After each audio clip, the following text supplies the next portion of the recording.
Dobrý deň. Nachádzame sa v chotári obce Potônske Lúky na ľavom brehu Malého Dunaja. V malej záhradkársko-rekreačnej osade stojí tento rodinný dom, ktorý majitelia využívajú ako víkendovú chalupu.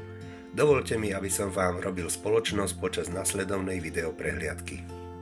Majitelia sa rozhodli predať tento dom spoločne so šesťárovým pozemkom. V blízkosti domu sa nachádza altánok s veľkým priestorom na odkladanie záhradného náradia. Je tu aj veľkorysé posedenie na čerstvom vzduchu, pri ktorom si môžete pripraviť špeciality na rošte v kvalitnom vonkajšom krbe. A to už vstupujeme do domu. Najprv nahliadneme do podpivničenej časti, ktorej dominuje priestor naplánovaný ako rodinná vinárnička.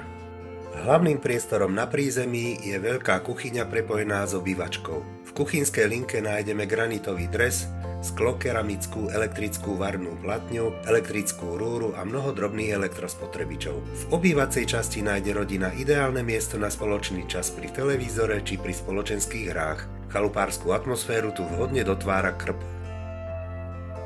Tí, ktorí uprednostňujú miesto na spanie na prízemí, nemusia ísť hore po schodoch. Hneď vedľa obývačky sa nachádza útulná spálňa. Na prízemí je aj sociálne zázemie s umývadlom, sprchovacím kútom, WC a automatickou práčkou. Po týchto schodoch sme sa dostali na prvé poschodie, kde sú pripravené dve veľké spálne. Jedna detská a jedna rodičovská. Tepelnú pohodu v celom dome zaobstaráva krb, ktorý má dvojitý komín a ohriatý vzduch sa takto cez prieduchy dostáva do všetkých miestností.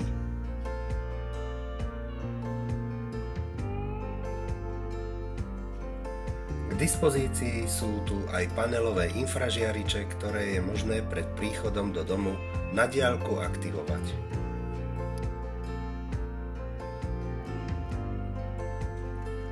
Ak túžite po trávení víkendov na chalupe, ktorá je umiestnená v romantickom prostredí lužného lesa v blízkosti Malého Dunaja a s rozumnou dostupnosťou občianskej vybavenosti, tento rodinný dom by mohla byť pre vás tá pravá voľba.